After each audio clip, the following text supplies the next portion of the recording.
Journey Longer, Chapter 1. Smoke trailed Icarus as he ran, as did a faint fizzing and a horrible stench.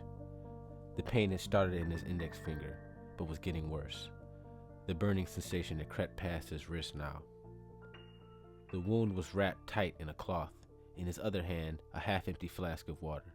He would douse the covered arm every other moment he could, and a steam cloud would gush from the wraps. For a moment, he felt relief from the pain. He sprinted in a blind panic down a dirt path to the church. Its castle-like structures could be seen from any part of the town, and glowed golden in the sunlight. Icarus flew through the doors of the church. It was empty except for some burning candles and the statue of the northern god Polaris. He stood for a minute and listened intensely. The church was silent. At this time the day before, a woman's screaming could be heard clearly coming from beneath the floorboards.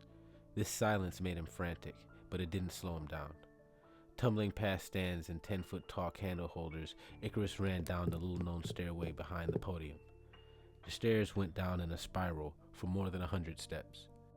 The torches lining the walls were still lit. There's hope, Icarus thought to himself. He was out of water now. The smoke for his wraps was getting thick, and the pain crippling. Suddenly sparks began to pop, then ignite. Icarus screams, ripping the wraps from his arm and throwing them. The damp and smoldering cloth fell to the floor with a thud, and for a brief moment, relief. The scar glowed red. The heat cauterized the blisters and melted skin. At the bottom of the stairway stood a single doorway, not fully closed. Icarus stumbled in. Witch! Witch! Are you here? He ran to the pyre where he found her bound the night before. There he found her still body, scarred from top to bottom with burns. She still had hair on half of her head, charred gray with stringy remnants of brown. He touched her shoulder. It was warm. I'm no longer that witch, she said, breathy and quiet. What did you do to me? I told you to bury it, she responded.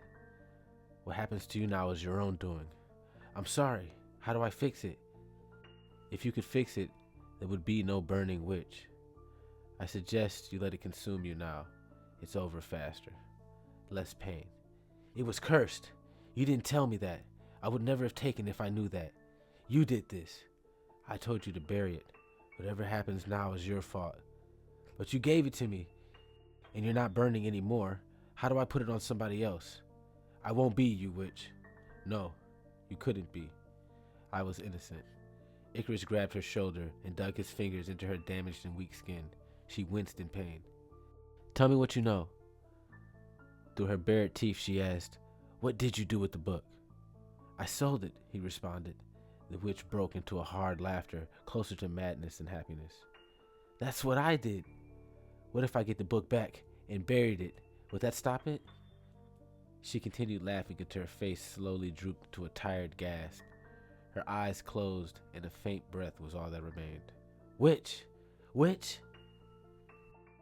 In the streets of Notch, earlier that night, a fire broke out in a brothel that killed 6 people, 4 skin workers and 2 swords for hire. There were many eyewitnesses, saying a man ran off moments after the fire started. Dark skin, a short beard, scrawny, spending money like he stole it.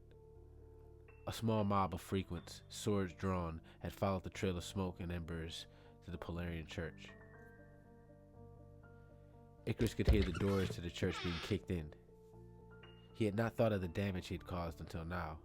He began up the stairs, his mind racing of what to say. Out of the corner of his eye, he noticed the cloth still burning, almost completely ash now. The men all met eyes with Icarus at once. 2 of them had matching green tunics and sword sheaths. The last one wore rags over his chainmail. The Burning Witch, Icarus started, the name already infamous in these parts. She's still down there. She's too dangerous. Burn the church, Icarus blurted out of breath. I told you they brought the Burning Witch to Notch, one of the green tunics said, fear now visible on his face. We can't burn the whole church, another said.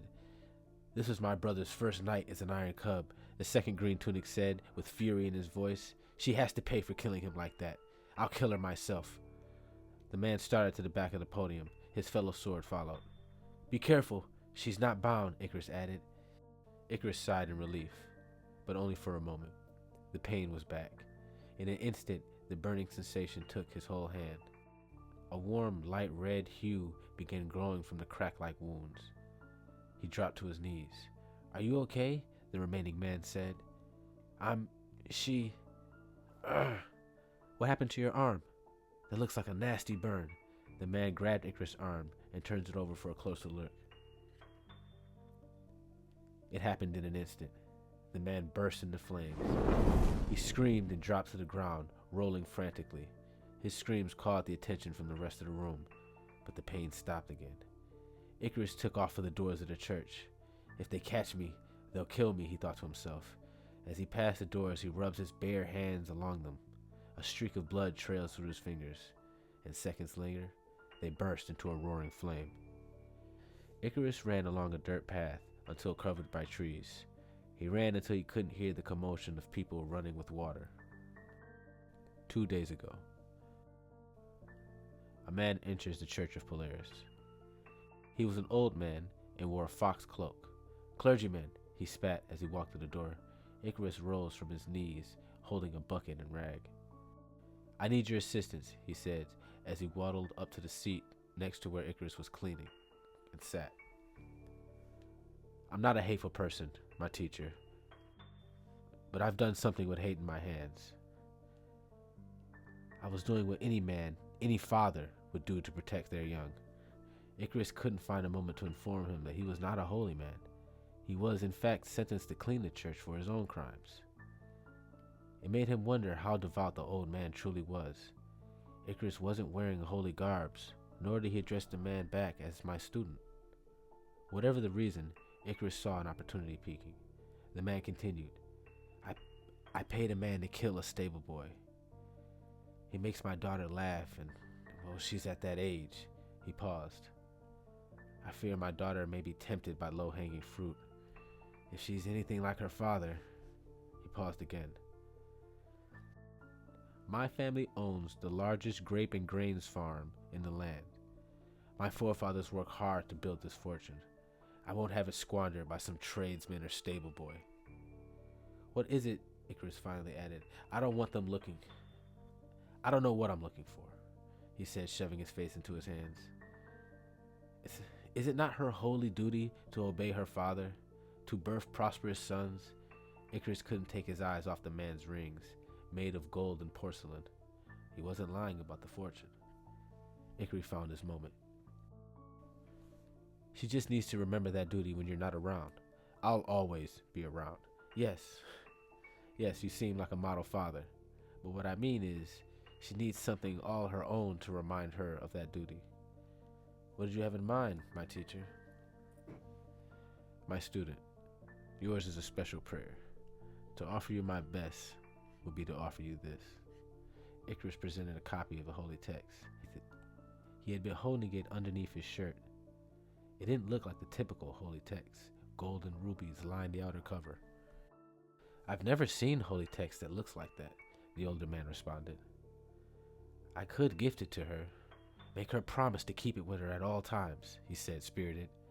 "Faith," Icarus responded. The worried father had handed over a bag of 20 silver coins. 3 months later, Icarus woke up, grateful. Nightmares were more regular than rest these days. He sat up to the smoldering remains of his fire. He was a few days out from the town, and would be a few days before he reached the next. He had gotten lucky the night before. There were abundance of rabbits in the area. Even Icarus, with his limited skill, found it easy to trap. Strengthening a fire was easy enough. Anything burned. When his belly was full, his mind wandered. And when he thought too much, he remembered that night, or those nights. He never placed how long he spent there. He kicked a pile of dirt over the fire. These thoughts meant it was time to go.